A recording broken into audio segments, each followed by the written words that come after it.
Wyoming Territory, 1883. The storm had passed, but the air still smelled like wet dirt and broken things.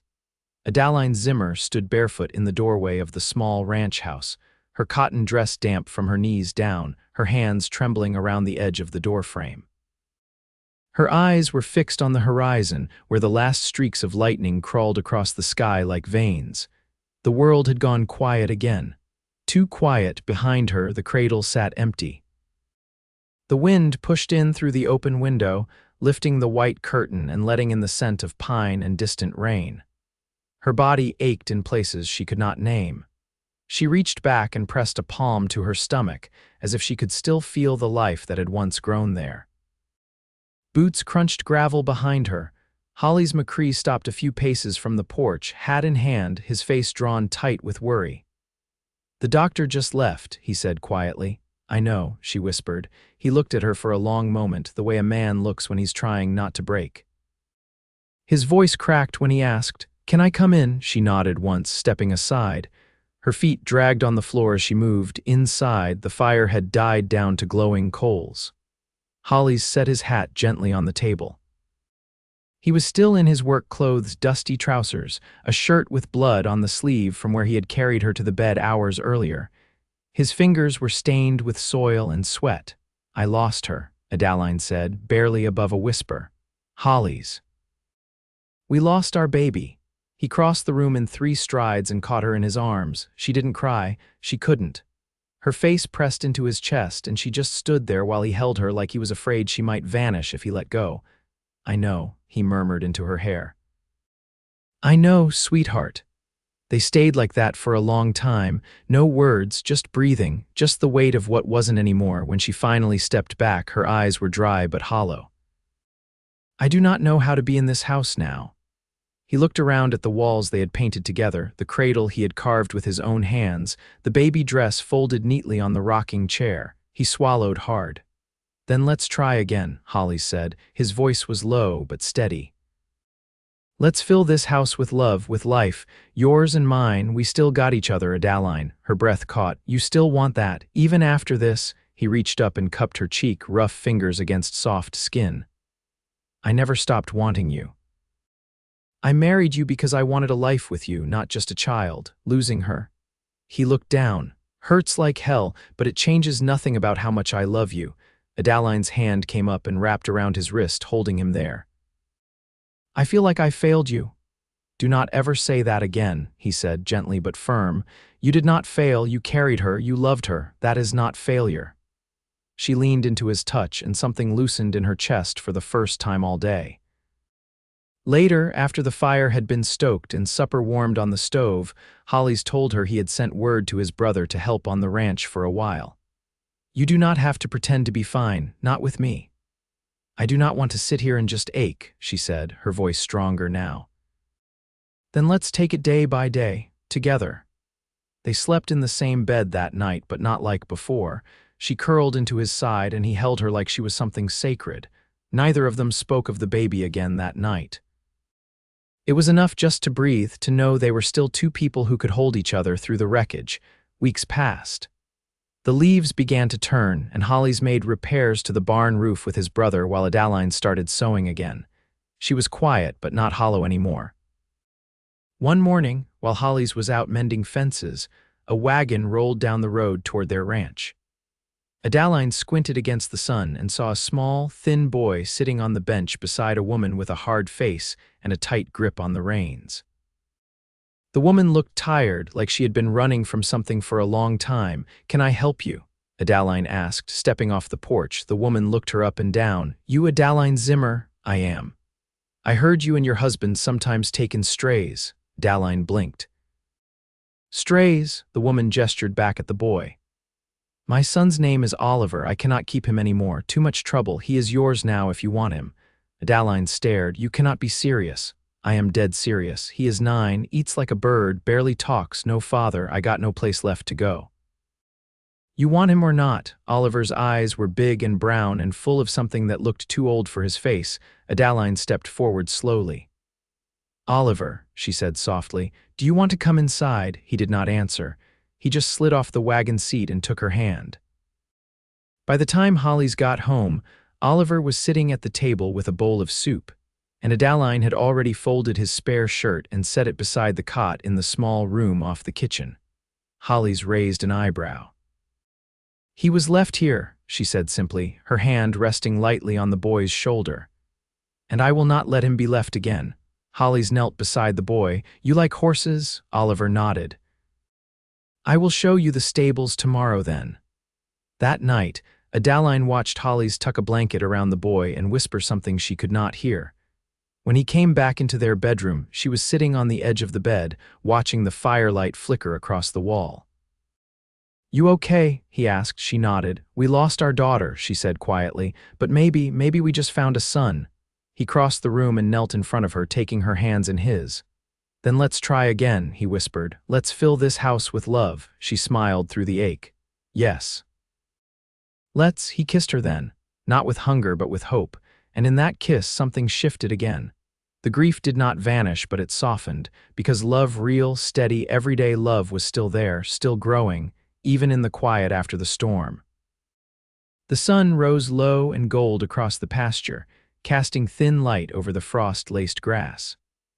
Hollis stood at the fence line with a worn saddle slung over one shoulder, watching as Oliver dragged a pitchfork through the hay pile, his movements stiff but careful.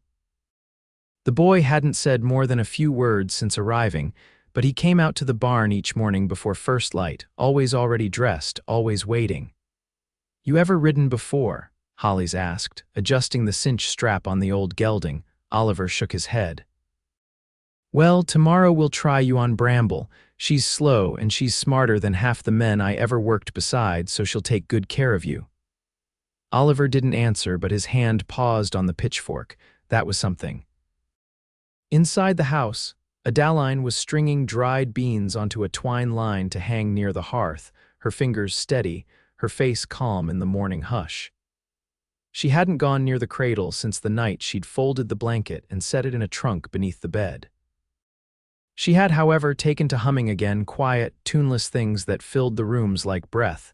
When Oliver came in with straw stuck to his sleeves and boots caked in thick mud, she handed him a cloth and pointed to the wash basin. "I boiled oats this morning," she said. "They'll be thick enough to stand a spoon in. You want honey on yours?" He nodded, eyes flicking to the pot. "Good, you earned it." He ate without speaking, but his shoulders sat looser than they had the day before. That was enough. Later that afternoon, a rider came up the lane, tall, lean, with a gray duster and a rifle slung across his back.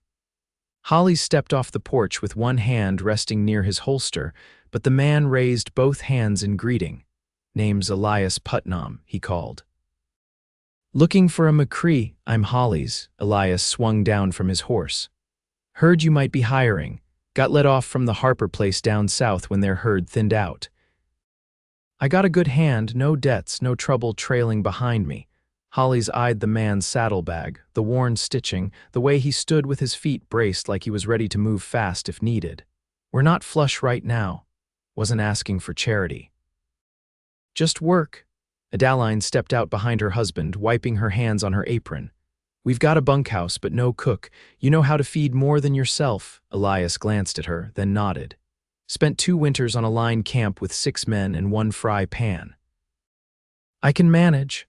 Hollis exchanged a look with Adaline, then gave a short nod. "You can stay the night. We'll see how you do come morning." That evening, Elias cleaned the tack room without being asked and chopped wood until the pile near the door stood waist high. He didn't talk much but answered questions plain and direct, and when Oliver offered him a tin cup with coffee, he said thank you with a quiet sincerity that Adaline noticed. After the dishes were done and Oliver had gone to bed, Hollis found Adaline standing near the back door looking out toward the barn. "You all right?" he asked. "He's not like our girl would have been," she said, voice soft. "But I don't think he's ever known what safe feels like. We'll give him that." She nodded once, then leaned into his side. "Do you think he'll stay if he feels wanted?" Her fingers curled gently around his. "Then I'll make sure he does."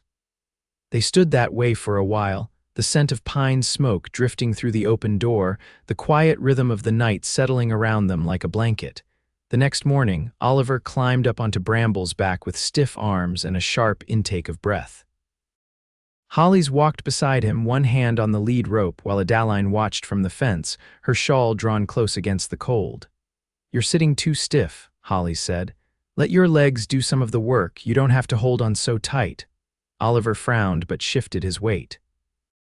Bramble plodded forward without complaint. After 2 turns around the corral, Oliver looked down at Hollis.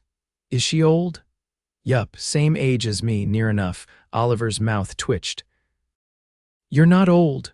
"Well, don't tell her that." Adaline laughed, clear and warm, and Oliver's eyes darted toward her. He didn't smile, not quite, but he sat a little taller in the saddle.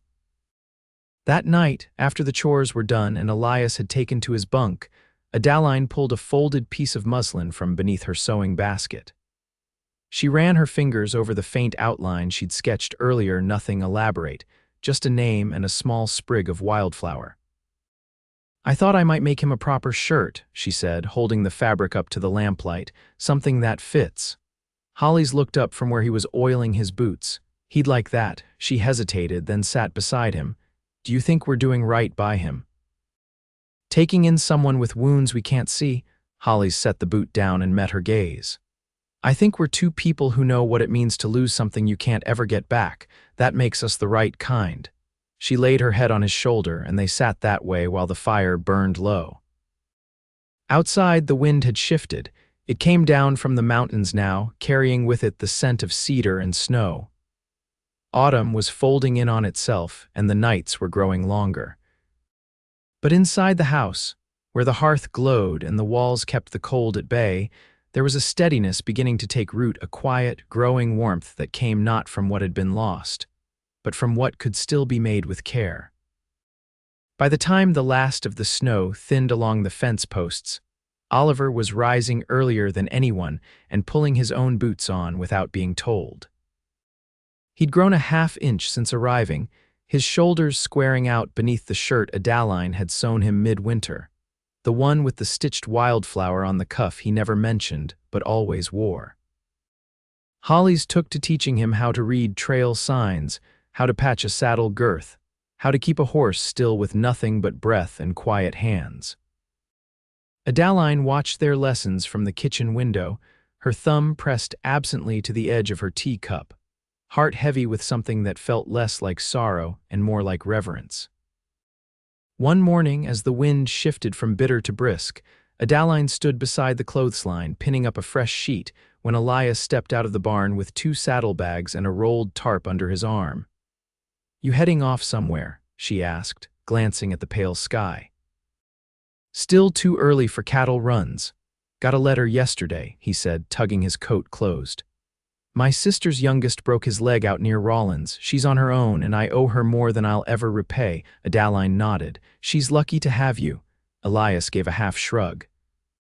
"I'll ride back through come summer if you've still got work." "You ride careful," she said, and meant it. He tipped his hat and turned his horse toward the eastern trail, disappearing into the cottonwood fringe without another word. The house felt quieter without him, but not empty. It had never been his to fill. That evening, Oliver came in from the barn with a split lip and mud on his knees. "What happened?" Hollis asked, setting down the ledger he'd brought in from the bunkhouse. "Thistle kicked the bucket when I was filling it," Oliver muttered, eyes down. "I fell. She catch you good." Hollis stepped closer, inspecting his chin. "Just the handle. I wasn't fast enough."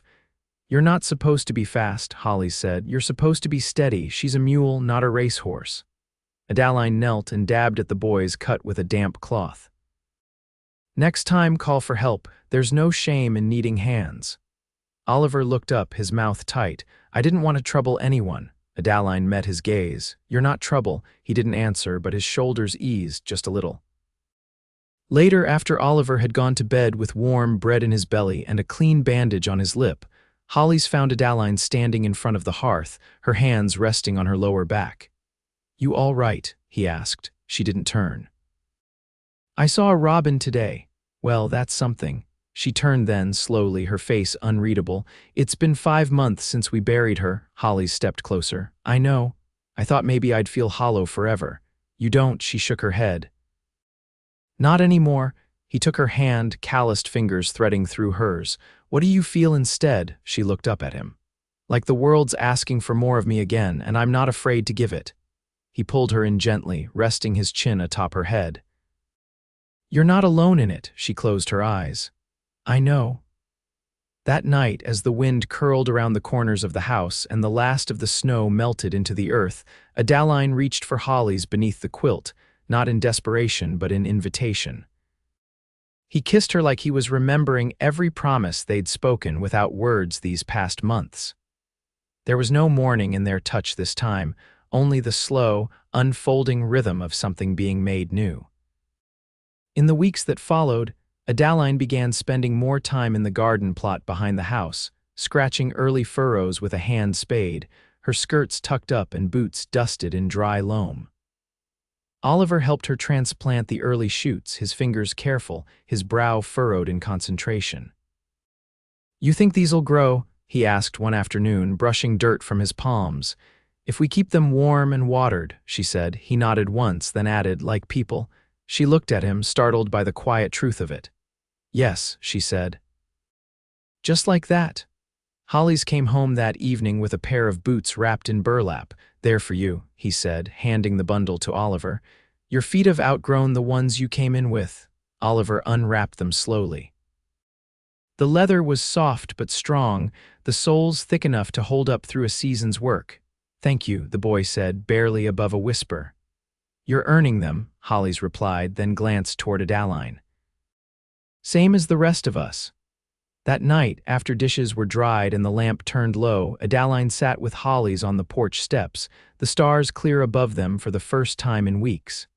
"I miss this quiet," she murmured. He reached over and laced his fingers through hers. "It's not the quiet you missed," he said. She looked at him, brows raised. "It's the kind of quiet that comes when things are right." She leaned into his shoulder. "Then we're nearly there, aren't we?" "We are," he said, and they were. The early green of spring crept in quiet, pressing up through the thawed ground in soft clusters along the edge of the pasture. It was a slow season, the kind where the sun stayed longer each day but still didn't offer much warmth, and the wind came with the scent of damp wood and turned soil. Adaline sat at the long table sewing a new hem into the curtain that hung in Oliver's room. She paused, listening to the soft brush of broom straw from the back porch where Hollis was sweeping out the corners of the woodshed. The day had been long but steady. She liked the steadiness now. Oliver came in carrying 2 small eggs cradled in a strip of burlap. "Hen laid in the feed bin again." Adaline took them gently. "I'll teach you how to candle them tomorrow. We'll see if they're good." He nodded, then lingered near the table, his fingers trailing the edge of the wood. "What is it?" she asked, folding the cloth. "School starts in 3 weeks," he said. "You think I should go?" She turned to face him fully. "Do you want to?" "I don't want to be the oldest one who doesn't know anything." "You're not the oldest, and you're not empty-headed." She reached for his hand. "You've got a good mind, Oliver. If you want to learn, then go. We'll be proud of you." He looked down at her hand in his. "Will you come with me the first day?" "I wouldn't let you go without me." He nodded again, slower this time, then wandered out toward the barn, the screen door closing soft behind him. That evening, after supper, Hollis returned with a battered ledger and a folded sheet of parchment. "Got a letter from the land office," he said, sliding it across the table. "They've accepted our claim on the north section." Adaline stared at the paper, heart lifting. "That's over by the creek bend, near enough. Water's clean and the grass runs thick. I figure we can fence it in by next fall." She picked it up carefully, as though it might vanish. "It's ours," he nodded. "Ours." She reached for his hand across the table, the same way she had when things were only just beginning again. "You always did say we'd build something. We're doing it," he said, voice low. "One piece at a time." Later, as the dark settled over the house and the coals in the stove dimmed, Adaline stepped onto the porch. The night was still, the kind that made every sound carry an owl low in the trees, the creak of the barn door settling shut. Hollis joined her, pulling his coat close. "I've been thinking," she said, watching the stars. "About how we started." He waited, quiet beside her. "I used to believe that love was something that either held or broke you. I didn't understand it could do both." He reached for her hand, held it between both of his. "You were never broken." "I was," she said. "But not beyond repair." He didn't say anything, just pulled her close, arms wrapping around her like shelter. She rested her head against him. "I want to try again," his breath caught. "You mean I'm ready?" He didn't answer right away, just held her tighter, his cheek pressed to her hair. "Whatever comes, I'm with you, all the way." "I know," she whispered. In the quiet that followed, he kissed her temple, then her cheek, then her mouth, slow and certain. When they went back inside, the house felt warmer, as though the hearth had been stirred without flame. Weeks passed, and the north field thawed earlier than expected. Hollis began clearing the brush near the edge, marking posts with chalk and measuring the slope of the land by foot. Oliver helped where he could, dragging rope and handing tools. One afternoon, Adaline brought a basket of bread and dried apples out to them. She watched the two of them working, Hollis marking the ground, Oliver copying his movements with careful precision. "Post goes here," Hollis said, tapping the earth with the heel of his boot. Oliver nodded, setting the stake. Adaline smiled. "It's a fine line you're building." Hollis looked up. "It's more than a line, it's a beginning." That night, after Oliver had gone to bed, Adaline sat on the edge of their bed, brushing her hair in long, quiet strokes. "Do you ever think," she said, not looking up, "that our daughter made room for this life by leaving?" Hollis sat beside her, silent for a long moment. "I don't know why she didn't stay," he said. "But I know what we've done with the space she left." She turned to him, her brush stilling in her hands. "We filled it with something good," he said. She leaned into him, her voice a breath against his collar. "We did, and when they lay down together, nothing about it was rushed or uncertain. It was the kind of closeness that came from knowing the shape of another's grief and still choosing to meet them there again and again." Outside, the wind curled through the grass. Inside, love settled deeper than before. They would try again, not because they had forgotten what they lost, but because they had remembered what they still had. The north fence was halfway up by the time the first wild iris bloomed along the streambed. Hollis drove the last morning's post into the earth with the mallet he'd used since he was 20, shoulders tight, sweat darkening the back of his collar. Oliver stood beside him, holding the string line taut, jaw set with the kind of focus that didn't need correcting anymore. Adaline waited near the gate with a tin pail of cool water and a folded cloth draped over her arm. The air carried the smell of new grass and damp cedar bark, and her dress clung to the curve of her back in the breeze, the hem dusted from walking out through the pasture. "You're both sunburnt," she said, handing Hollis the cloth. He wiped his brow, breathing deep. "That's the price of progress." Oliver took the pail without prompting, drinking slow. "You'll come back in before supper?" she asked. Hollis nodded. "We'll be in before dusk." She cupped the side of his neck for a moment before starting back toward the house, her fingers trailing the edge of his collarbone. He caught her wrist gently as she turned, thumb brushing the tender skin just above her pulse. "You feel all right?" he asked. "I do," she said, holding his gaze. "Better than I've known how to feel in a long while."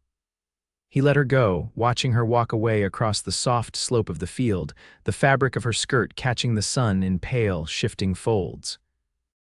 That evening, after the last fence rail had been nailed and Oliver had gone to bed with a book tucked beneath his pillow, Adaline stood beside the open window, brushing her hair with long, even strokes. Hollis leaned against the doorframe, arms folded. "You've been quiet since supper," he said. She looked at him over her shoulder. "I've been thinking about," she laid the brush down slowly. "I sent a letter to the midwife in town." Hollis stepped forward. "You did?" "She'll come in 2 days," Adaline said, "just to check. It's still early, but I wanted to know." He took her hand, folding it between both of his. "You're sure?" "I am." His voice dipped low. "I want this, Adaline," she nodded. "So do I." They stood close, the lamplight throwing soft gold across the wooden floor. His hands moved to her waist, drawing her into him, and she rested her forehead against his chest. "I never thought anything would feel this steady again," she whispered. "It's not luck," he said. "It's the way we built it." The midwife arrived on a clear morning with her satchel and a pressed linen apron, her face lined but kind. Hollis waited outside as she examined Adaline in the bedroom, head bowed, hands laced behind his back. When the door opened, the midwife stepped out with a quiet smile. "She's well, strong, everything feels as it should." Adaline came to the doorway, hair pinned neatly, palms resting lightly against her sides. "I'll come again next month," the midwife said. "If you like, please do," Adaline replied. After she left, Adaline stood at the threshold of the bedroom, watching Hollis. He crossed to her in 2 slow steps, touching her face with reverent fingers. "You're carrying our child," he said. "You're sure?" she nodded, tears gathering but not falling. "Yes." He kissed her then, nothing rushed or unsure, just the deep, steady kind that came from knowing a thing was real. In the weeks that followed, the rhythm of life turned fuller. Oliver rose each morning with a book under one arm and a question in his mouth. He started school just after the first real thaw, walking the mile into town with a canvas satchel that Adaline had stitched herself. When he returned that first day, his cheeks were wind-flushed and his fingers ink-stained. He didn't speak much, but he sat close to Adaline on the porch that evening, resting his head against her arm. "I reckon he's got a friend already," Hollis said. "He deserves more than one," Adaline replied. She rested her hand on her stomach, feeling the faintest shift beneath the skin. By midsummer, the garden ran thick with beans and squash, and the hens had taken to roosting in the orchard shed. Hollis built a cradle in the evenings, shaping the curved legs with careful strokes, sanding the edges smooth.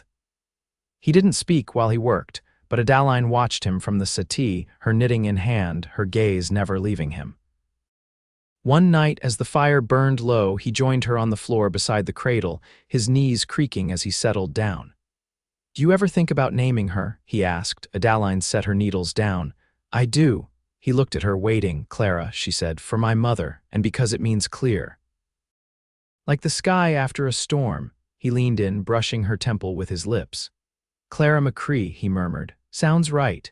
The baby was born in the last week of September, just before the first frost. The birth was long, but the midwife's hands were steady, and Adaline's strength held. Hollis never left the room, not even when the pain came hard. He knelt beside her, holding her hand, his forehead pressed to hers. When the child finally came, full-voiced and pink, Adaline wept without shame, cradling the tiny girl against her chest. Oliver stood in the doorway after the sun had risen, his eyes wide, arms wrapped around himself. Hollis beckoned him closer. "She's here," he said. Oliver stepped forward hesitantly until Adaline took his hand and drew him beside her. "You want to hold her?" she asked. He nodded, and she guided his arms carefully until the baby rested against him, small and perfect. He looked down at her, silent, his face unreadable. "She's warm," he said. Adaline smiled. "That means she's well." Outside, the frost melted off the fence line. Inside, the cradle rocked gently beside the bed, the fire still glowing in the hearth. They named her Clara, just as they'd planned. She took to nursing easily, and Adaline's strength returned with each passing day. Hollis carried her out to the porch in the afternoons, and she would sit with Clara in her arms, the baby's breath soft against her collarbone. By the time winter came again, the house was full with the sound of life, Oliver practicing his letters aloud, the creak of the rocker beside the hearth, Clara's sleepy sighs in the quiet hours. On the first snow of December, Hollis came in from the barn with frost on his collar and found Adaline near the stove, humming something low and sweet. Clara slept in the sling across her chest, and Oliver was bent over the table, sketching the barn from memory. Hollis kissed Adaline's cheek, then her neck, and whispered, "You made this home." She turned to him, her eyes soft. "We did." He held her close, one arm around her waist, the other resting gently on their daughter's back. Outside, the snow fell silent and slow. Inside, the warmth held. And they never had to start over again, only forward together, always.